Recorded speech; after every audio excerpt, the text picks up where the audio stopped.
Remember when I did this? I had an idea last night, you know, when you're falling asleep and everything's running through your mind, and I had this idea to do a video or series of videos where I used a random generator to choose what pencils I'm using and also what colours to use. It occurred to me that it'd be really cool if I expanded on that idea to have all the decisions you make when starting a colouring project totally randomised.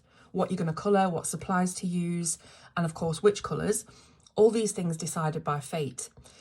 It's a really good idea for anyone feeling stuck in a rut with their colouring or wanting an extra challenge to have those decisions taken completely out of your hands. It forces you to try something you might never have thought of before.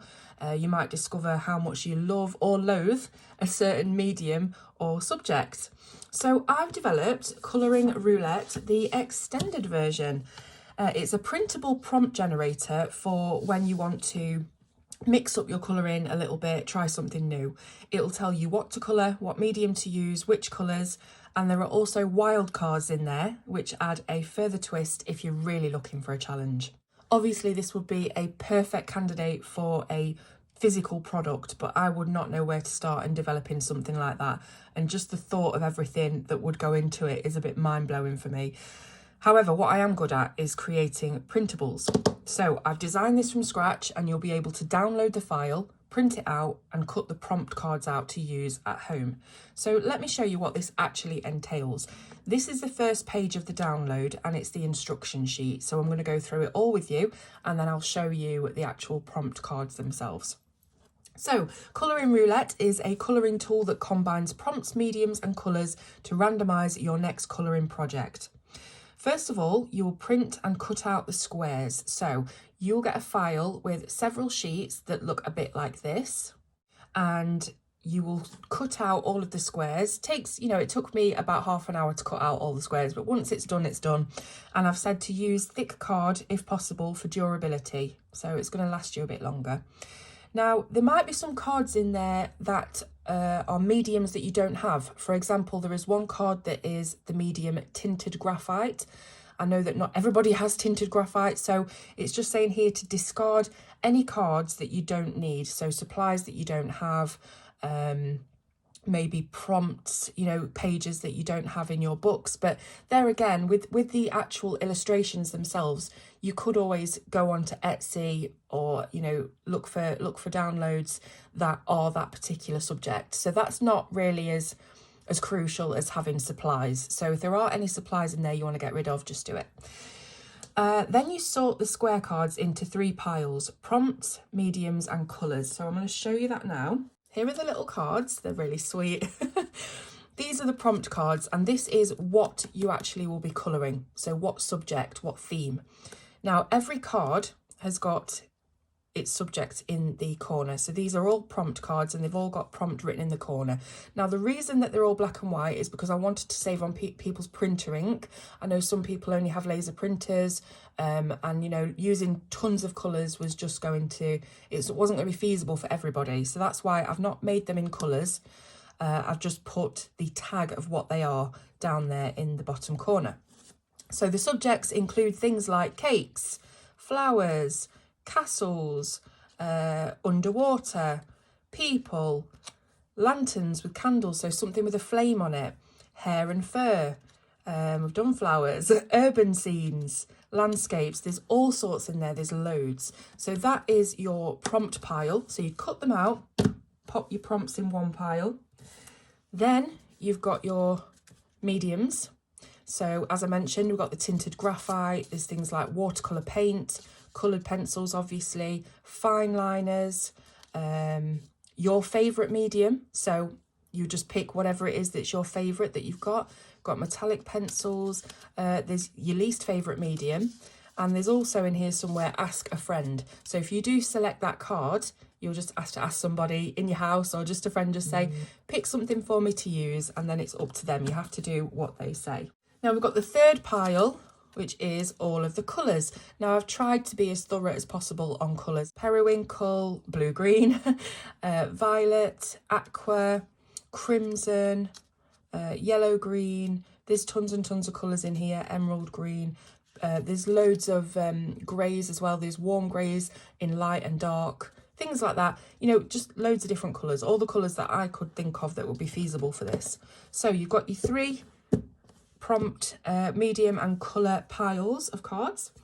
The next step is to shuffle each pile and lay them face down. So you would just shuffle them up a bit, lay them face down.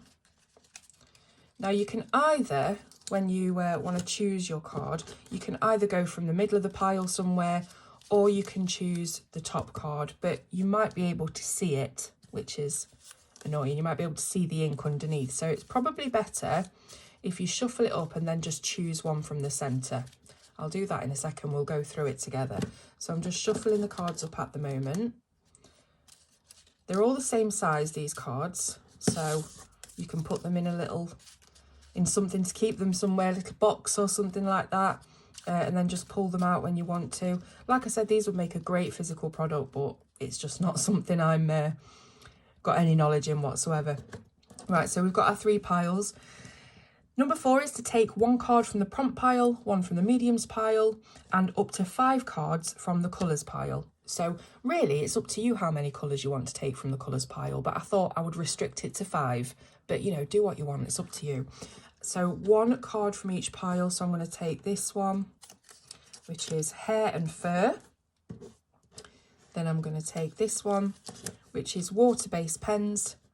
And then I'm going to take this one, which is brick red. What else have we got? Aqua, lavender, magenta, and last one, teal.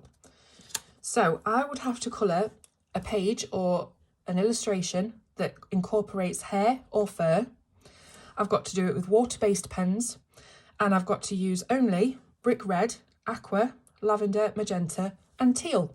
So that's how the game works, basically. It's not a game, really. It's more like a prompt generator, but it's quite fun. Step 6, include the wild cards as a 4th pile if you want an extra challenge. So here are the wild cards. There's not many of them, purely because I couldn't think of any more, but I have left some blank squares, both on the prompts page and on the wildcard page, for you to write any in that you want. For example, if you have a colouring book full of a subject that's not included in the prompts, you can write that in. Same with the wildcards. If you've got a good idea for a challenge, pop it on the blank card. So here are some wildcards. We've got colour a page using ballpoint pens. We have got colour the whole background. Do not colour anything realistically, e.g. no green leaves. There's quite a few different wildcards here. Warning, this may cancel out something you've already selected. So, for example, say that you choose this wild card. That is going to cancel out all of the colours that you chose from the colour pile. So that is gone. Don't need those anymore because you've got to colour the whole page using only 1 colour. The wild cards always trump anything that comes before. So that's just an extra challenge. It's optional. You don't have to do it, but it further limits and pushes you out your comfort zone. So number 7 is colour the page according to all the cards you've chosen. Enjoy breaking out your comfort zone, just said that. And then please share your creations with the hashtag colouringroulette and tag me at Colour with Claire so that I can see. So I'm just really excited for everyone to try this. I hope everyone's excited about it as I am and you want to have a go and see what it comes up with. And you'll probably get something terrible on your first go and you'll be like, oh, I've got to colour, you know, something that you really hate with pastel pencils and whatever. But do it, because that's the point of the exercise. You might then learn that actually these are pretty good. I should use these more often. Oh, I quite enjoy colouring landscapes actually, and blah, blah, blah. You know, it might just help expand your view on things a little bit. So best thing about it all, I suppose, is that it's absolutely free. As always, with anything I create, you can grab it for absolutely nothing at all and just have fun with it. I want it to be accessible to everybody. I want everyone to have as much fun and enjoyment out of this hobby as possible, and I do not want anything financial to be the limit on that. We've got enough going on in the world and the cost of living and all that at the minute that we just don't need. We don't need to be putting prices on fun. So get it for free, link in the description. print it, cut it out, have a go, do a video about it if you want to. If you've got a colouring channel, I'd love for you to try this as a challenge. Make it into a hashtag, get it trending on YouTube. You know, maybe not that far, but I'm just really excited, I suppose. So I'm going to do one of these in a video as well. Obviously, I've got to do one. I made it. So look out for that soon. But do let me know in the comments what you think. Tag me in anything that you do related to this. It would just give me so much pleasure to see everyone enjoying it.